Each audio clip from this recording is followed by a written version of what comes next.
Mari arahkan hati kepada Tuhan Yesus. Kita berdoa.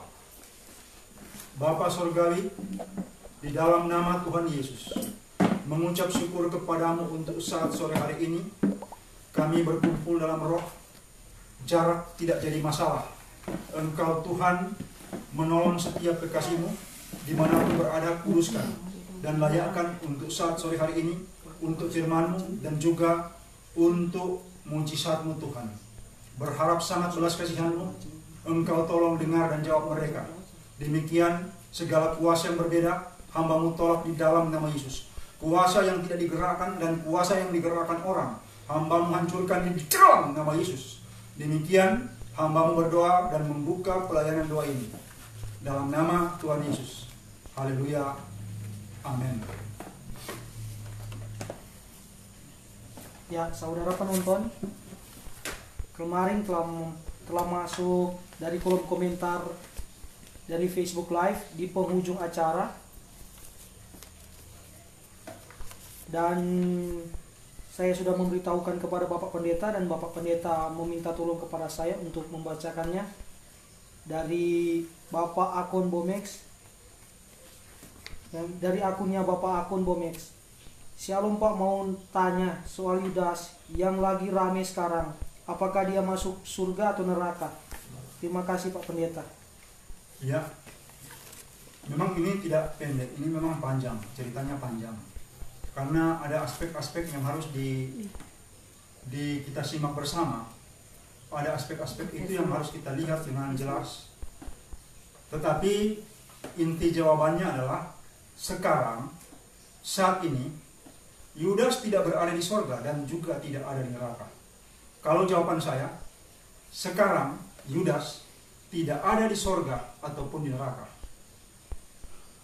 Sebuah malam, beberapa tahun yang lalu, ketika saya selesai berdoa, saya tidur. Saya ingat, kepala saya itu di timur, kepala saya di selatan, kaki saya di utara. Saya tertidur lelap dan tiba-tiba saya merasakan sesuatu di kaki kiri saya. Saya melihat ada tangan yang memegang. Pertama, dia korek kaki kiri saya, dan kemudian dia pegang kaki saya. Saya lihat tangan itu. Saya bangun dan saya lihat tangan itu. Saya lihat tangan itu, kemudian saya tanya, siapa engkau? Dia bilang begini, dia panggil nama rumah saya, Evan, tolong saya. Suaranya bergetar, suaranya panik dan sangat terasa ketakutannya. Dia panggil nama rumah saya, Evan, tolong saya. Itu kalimat yang diucapkannya pendek, tetapi sebagai seorang rohaniawan, saya tahu dari perkataan yang pendek itu, saya tahu banyak apa artinya ini. Saya tanya lagi, siapa engkau? Dia jawab, nama itu nama teman saya, tapi maaf, saya tidak bisa kasih tahu teman saya ini. Itu teman saya di masa kecil, dia sekitar 15 tahun lebih tua dari saya. Waktu dia meninggal, dia itu sudah kawin, sudah punya anak 2. Saya waktu itu statusnya ketika dia meninggal masih SMA. Kemudian karena dia bilang namanya, saya langsung review lagi.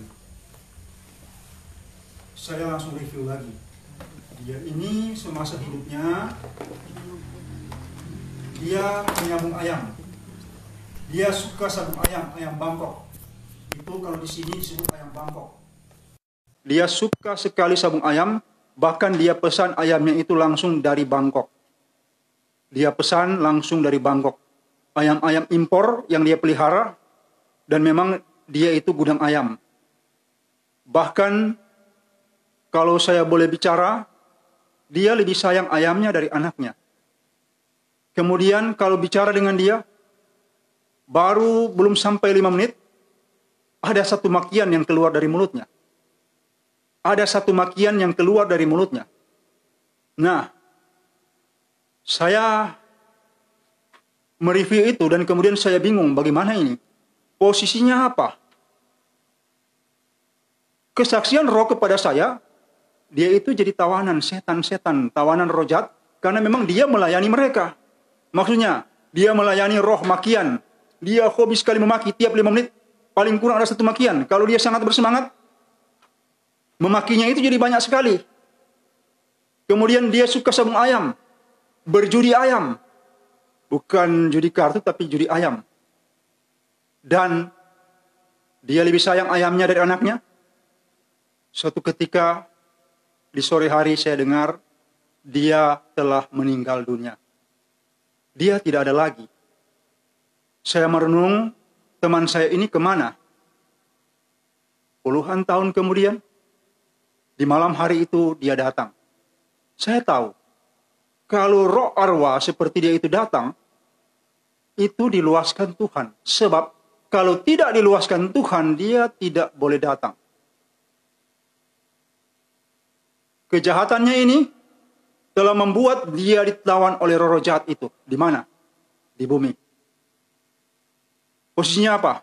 Karena dia tertawan, dia juga penasaran, kemudian dia tahu, saya seorang rohaniawan, dia cari saya. Dia rupanya sudah minta izin Tuhan cari saya.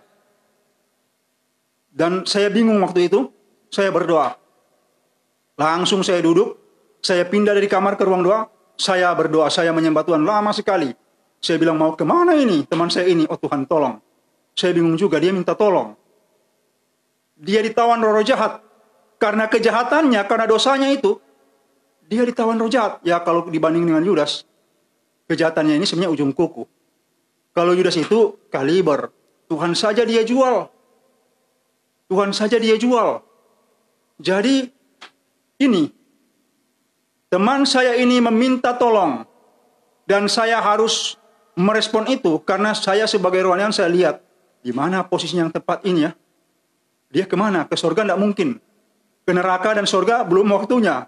Belum waktunya orang masuk neraka dan surga. Kenapa? Karena itu belum waktunya. Dia terjadi di saat hari penghakiman. Jadi kalau ada bilang orang ke surga ke neraka itu nanti maksudnya. Bukan sekarang. Akhirnya saya sampai ke sebuah kesimpulan. Saya simpulkan ini. Saya transportasi saja dia ke Hades. Anda mungkin berpikir Hades itu neraka. Bukan. Itu sebenarnya dalam Lukas pasal 16 itu, Lazarus dan orang kaya. Hades yang dimaksud itu padanannya itu dengan Firdaus. Dia belum neraka. Karena kalau neraka itu, di situ ada lautan api yang menyala-nyala. Di situ ada lautan api yang menyala. Di situ itu bukan neraka yang sebenarnya. Itu pooling orang-orang yang tidak benar. Orang-orang yang tidak benar nanti mereka akan ke neraka. Jadi setelah saya timbang dalam roh dan saya dapat kesaksian roh, saya transfer dia ke Hades. Mungkin Anda bingung dengar ini. Ini pekerjaan saya, salah satu pekerjaan saya. Posisinya orang ini sudah bingung juga dia. Arwahnya ini jadi bagaimana? Kalau mengenai arwah itu coba buka di dalam Imamat pasal 20. Imamat pasal 20 ayat 7. Banyak orang bilang arwah penasaran tidak ada, tapi di sini ada jawabannya. Coba buka. Imamat pasal 20 ayat 7. Imamat pasal 20 ayat 27. 27 ya, sorry. Apabila seorang laki-laki atau perempuan dirasuk arwah atau roh peramal, pastilah mereka dihukum mati. Yakni mereka harus dilontari dengan batu dan darah mereka tertimpa kepada mereka sendiri. Ya, orang yang dirasuk arwah. Maksudnya apa? Itu arwah itu roh orang mati. Kalau arwah itu orang yang sudah mati. Ternyata ini ada arwah yang merasuk orang. Padanannya itu roh jahat. Jadi begini, saya cerita pengalaman saya. Saya beberapa kali melepas orang dari roh banci. Dan juga ada yang roh lesbian. Ada yang saya dapati, orang ini banci, orang ini jadi homoseksual, karena Yang merasuk dia arwah. Kenapa? Ya sistem yang seperti teman saya tadi. Ini sistemnya. Sistemnya. Ada penjelasan lebih dalam misa arwah. Para rahib-rahib suci di Katolik itu. Saya tahu bukan penjelasan yang baku sekarang. Saya tahu ada yang mereka sembunyikan juga di situ. Saya tahu mereka juga ada yang hebat-hebat itu. Rahib-rahib yang suci itu mereka mentransportasi arwah itu ke tempat yang seharusnya. Kalau orang mau ke Hades, ya biasanya banyak halangan. Sedangkan orang mau ke sorga, ke Firdaus maksudnya, itu banyak halangan. Nah jadi mereka sebut itu misa arwah, bukan sekedar peringatan. Saya tahu rahasianya itu. Ini pikiran dari rahib-rahib suci di Katolik yang punya kemampuan yang mumpuni di dalam dunia roh. Nah, kembali lagi. Jadi ada arwah yang merasuk orang. Misalnya orang jadi banci. Yang terakhir saya lepas orang banci itu. Orang yang homoseks itu. Dia ada campuran roh arwah dan roh jahat. Jadi laki-laki yang masuk ke dalamnya roh arwah perempuan. Sehingga dia berubah karakternya. Berubah karakternya karena ada perempuan yang sudah jadi arwah ditambah dengan roh jahat. Saya sudah lakukan itu berulang-ulang. Dan dari pengalaman itu saya tahu, roh arwah ini ternyata dia punya pekerjaan seperti, sehingga orang Israel bilang begini, dia harus dilempari dengan batu bersama tingkatan roh peramal itu. Tingkatannya sama. Kenapa? Karena kalau orang dirasuk roh arwah, dengar baik-baik. Kalau orang yang dirasuk roh, dia bisa jadi banci. Dia bisa jadi lesbian. Ini masalahnya. Jadi kalau kita berpikir bahwa tidak ada arwah penasaran, itu keliru. Memang yang paling tahu adalah orang yang mengalami ini. Orang yang bergaul dan erat sekali hubungannya dengan dunia roh. Jadi penjelasan Alkitab tadi dalam kitab Imamat itu benar. Firmannya itu benar. Kenapa dia merasuk? Karena dia bingung tempatnya. Dia bisa ditunggangi roh jahat. Dan dia masuk kepada keturunannya. Kemudian cucunya itu jadi bencas. Jadi homoseks. Nah, saudara penonton, posisi teman saya dibanding dengan Yudas Iskariot tentulah jauh berbeda. Level daripada Yudas Iskariot itu berat. Coba tolong dibaca ini bagaimana sebenarnya Yudas itu menjual Yesus.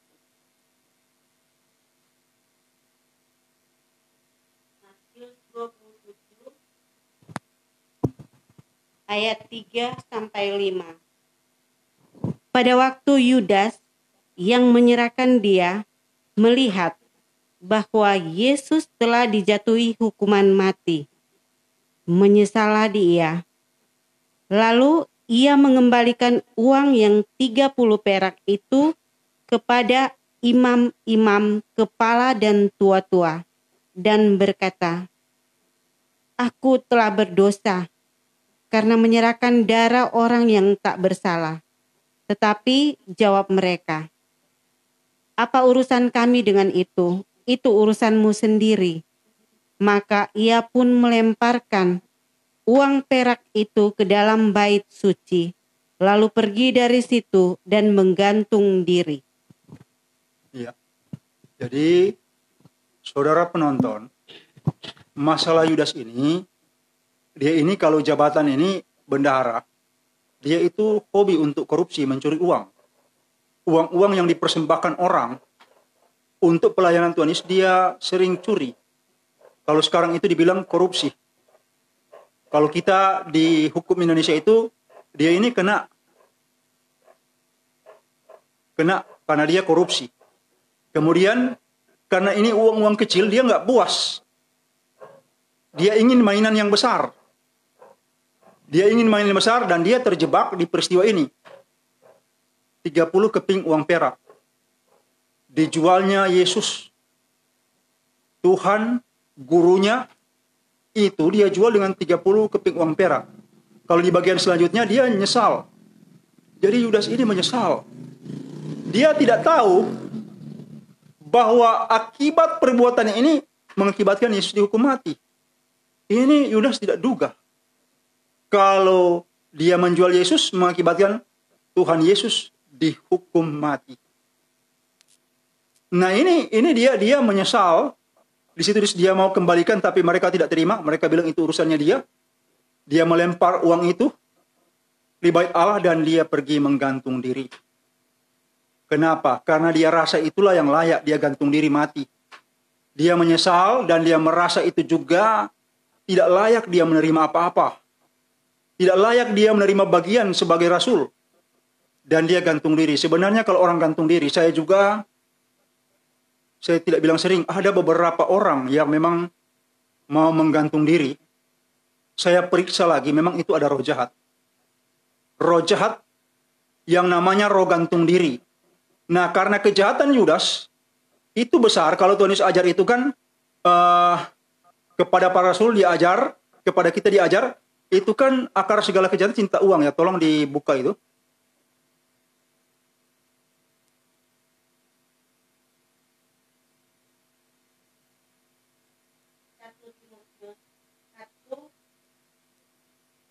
Ayat 10.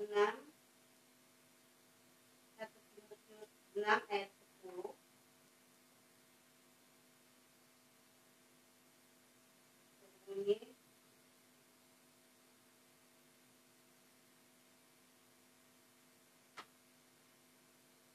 Ya, itu cinta uang itu adalah akar segala kejahatan. Ini masalahnya dengan Yudas. Dia biasa main uang dan dia memang mencintai uang. Ya, sudah dapat itu?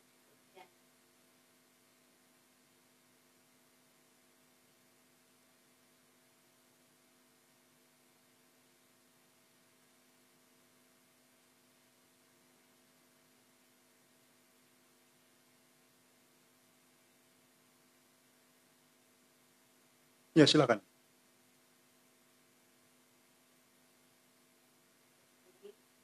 karena akar segala kejahatan ialah cinta uang. Sebab oleh memburu uanglah beberapa orang telah menyimpang dari iman dan menyiksa dirinya dengan berbagai-bagai duka. Ya. Ini juga yang terjadi dengan Yudas. Perkataan Rasul Paulus seperti itu. Ini akar segala kejahatan itu adalah cinta uang. Masalahnya kita periksa diri kita. Mungkin kita punya formula yang mirip ini atau lebih simpel dari ini sehingga cinta uang, karena cinta uang jadi kikir. Karena berpikir uang itu dia cari susah payah, dia pikir dia harus jadi kikir. Tidak mau dia mengeluarkan sembarangan itu uang itu. Ada perbedaan antara hemat dan kikir. Kalau hemat dan kikir itu berbeda karena orang hemat itu, orang-orang Yahudi punya sifat yang itu. Tuhan Yesus habis bikin mujizat, ada sisa roti yang banyak. Setelah mujizat orang makan roti, dia itu kan rotinya bukan utuh, sudah pecah-pecah. Dia kasih lagi kepada anak yang membawa itu. Nah, kalau kikir itu membuat orang, kalau sesuai firman, masuk neraka. Kalau Yudas ini, dia menghalalkan cara untuk mendapatkan uang. Ini bentuk cinta uang. Ini akar segala kejahatan. Jadi begini, kejahatannya ini hebat. Bayangkan mulai dari dia, kalau di sini bilang rombit kecil-kecil, dia curi uang kecil-kecil dari derma, dari persembahan orang-orang yang membantu pelayanan Tuhan Yesus. Kemudian dia pikir bagaimana supaya besar, jual saja Tuhan, serahkan saja Tuhan Yesus. Dia lakukan untuk 30 keping uang perak, dia halalkan cara. Tapi kemudian ketika terjadi berbeda dari pikirannya, itu dia shock. Dia langsung pergi untuk bunuh diri dengan cara menggantung diri. Nah, saudara penonton, pertama, apa yang dilakukan Yudas sesuai Alkitab tidak dapat dibenarkan. Kenapa? Dia telah menyerahkan Yesus. Dia telah menjual Yesus. Dan juga itu karena alasan uang. Memang kalau saya pelajari hukum Indonesia, mungkin itu sedikit sulit. Menjerat dia dalam hukum positif Indonesia, itu sedikit sulit. Tetapi hukum rohani, menjual Tuhan, Anda tahu apa artinya? Anda tahu apa artinya? Nah, di dalam Perjanjian Lama, salah satu hukum Taurat itu jangan membunuh.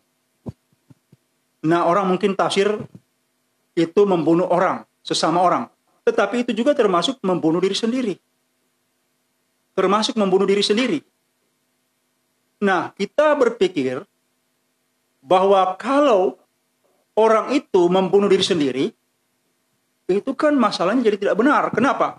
Dia telah mengambil hak Tuhan. Kan yang menetapkan orang lahir, yang menetapkan orang mati Tuhan. Tidak boleh orang mengambil hak Tuhan. Orang tidak boleh merampas hak Tuhan. Dia melakukan kejahatan atas hidup. Nah, kita juga bisa melihat itu bagaimana Ayub. Ayub itu pasal 1 ayat 21 itu seperti apa? Coba dibaca, tolong dibaca. Ayub 1 ayat 21b. Tuhan yang memberi, Tuhan yang mengambil, terpujilah nama Tuhan. Ya. Untuk keadaan Ayub, itu dia mengklaim seperti ini. Tuhan yang memberi, Tuhan yang mengambil, terpujilah nama Tuhan. Tuhan yang melahirkan orang ke bumi. Atas kehendak Tuhan, orang lahir di bumi. Dan atas kehendak Tuhan, orang itu meninggalkan dunia. Jadi kalau ada orang yang mempersingkat itu, mengambil alih hak Tuhan, dengan demikian dia sudah bertambah berdosa. Jadi dari dosa menjual Tuhan, dosa masalah cinta uang, akar segala kejahatan, kemudian dia meningkat lagi. Mengambil hak Tuhan dengan mengakhiri diri, menggantung dirinya sendiri. Dia mati dengan cara menggantung dirinya sendiri. Kalau kami itu di Pulau Siau, kalau yang begini betul-betul sangat hina. Sangat hina. Orang-orang di kampung akan bilang, ini ditolak Tuhan. Ini ditolak Tuhan, orangnya mati ini ditolak Tuhan. Kenapa dia ambil alih hak Tuhan? Tuhan yang melahirkan ke bumi, Tuhan juga yang menyelesaikan riwayat kehidupan orang di bumi. Nah, kita tidak boleh cari gampang. Jadi kalau ada yang mengatakan bahwa Yudas nanti masuk surga, itu keliru besar. Kejahatannya ini sudah meningkat, levelnya sudah bertambah. Mulai dari menjual Tuhan Yesus, cinta uang, karena dia berakal, berhikmat bahwa bagaimana cara mendapatkan uang besar, maka sebaiknya serahkan saja Tuhan, jual saja dia. Kemudian dia mengambil atau merampas hak Tuhan. Orang ini apa? Kalau yang seperti ini, posisinya berarti ada di Hades. Nanti kalau hari penghakiman, dia masuk neraka. Nanti, sekarang masih di Hades. Sekarang posisinya masih di Hades. Kemudian di puling itu, Hades saja gambarannya seperti neraka sudah ada. Misalnya, orang kaya dan Lazarus. Orang kaya itu kan kehausan. Walaupun tidak ada api di situ, tapi itu kan panas. Sudah ada bayang-bayang neraka di situ. Dia minta tolong. Dia minta air. Tapi jarak Firdaus dengan Hades itu kan digambarkan oleh perumpamaan Tuhan itu jauh. Ada jurang. Ada jurang pemisah itu jauh. Jadi kalau Firdaus puling orang-orang benar dan orang-orang kudus, nanti setelah hari penghakiman masuk surga, kemudian Hades itu adalah puling orang-orang jahat, orang-orang fasik, orang-orang dursila, orang-orang yang menentang dan melawan Tuhan, itu pulingnya itu di Hades. Nanti kemudian dia akan masuk neraka yang sebenarnya, di mana di situ ada lautan api yang menyala-nyala. Ya, coba dibaca itu bagaimana pembunuh juga itu ternyata dia ditetapkan untuk masuk neraka kekal. Wahyu 21 ayat 8.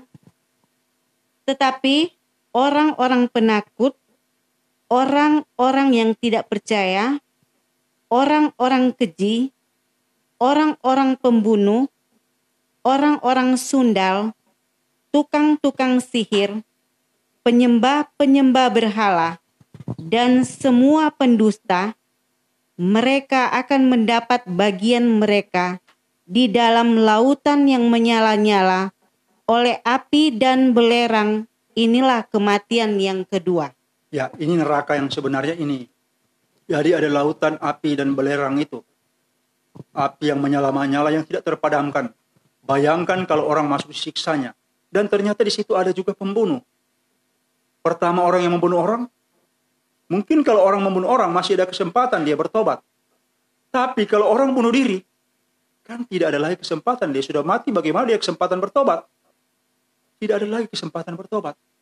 Jadi, orang yang bunuh diri itu, pada akhirnya nanti di hari penghakiman, akan masuk neraka. Masuk ke perapian yang menyala-nyala. Belerang dan apinya tidak terpadamkan. Betapa siksanya.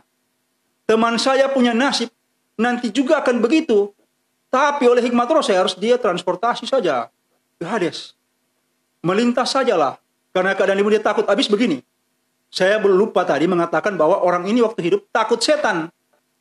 Dia sangat takut dengan setan. Kalau dia pergi ke tempat gelap, dia bilang, tolong, Batama Akang. Maksudnya harus berteman dengan dia. Dia takut kalau ke tempat gelap.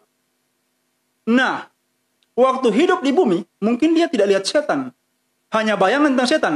Tapi kalau orang sudah mati, mata kita semua terbuka. Setan-setan semua kita lihat. Kalau kita melakukan kejahatan, bahaya.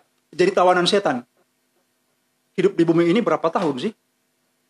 Mungkin ada yang hidup sampai usia di atas 100 tahun atau mungkin lebih. Berapa lama sih? Tapi siksaannya setelah mati panjang sekali. Panjang sekali. Baru puluhan tahun teman saya sudah tidak tahan. Dia lihat setan sana sini, dia takut. Dia bersembunyi, setan kelihatan. Dan setan siksa dia. Pasti seperti sehingga dia harus datang minta tolong. Taruhlah saya dipuling yang benar. Sesuai dengan apa yang dia lakukan. Nah, saudara penonton. Apa yang dilakukan Yudas membunuh diri, itu tidak benar. Ada bagian yang diajarkan oleh Rasul Paulus. Tolong dibuka. Tadi kan saya banyak bercerita tentang perjanjian lama. Saya bercerita tentang perjanjian lama. Misalnya hukum Taurat yang isinya salah satu perintah jangan membunuh. Kemudian perkataan Ayub. Nah ini sekarang apa yang ditulis oleh Rasul Paulus. Ya silakan.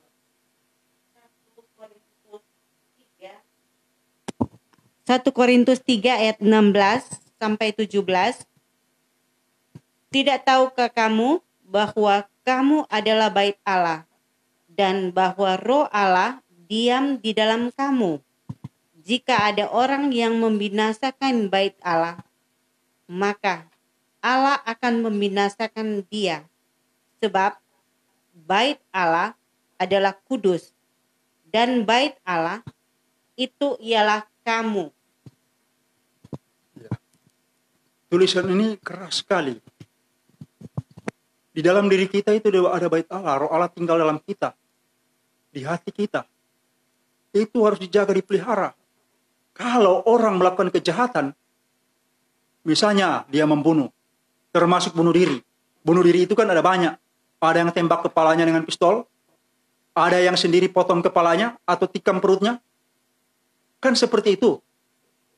Itu dia membinasakan bait Allah. Yudas membinasakan bait Allah.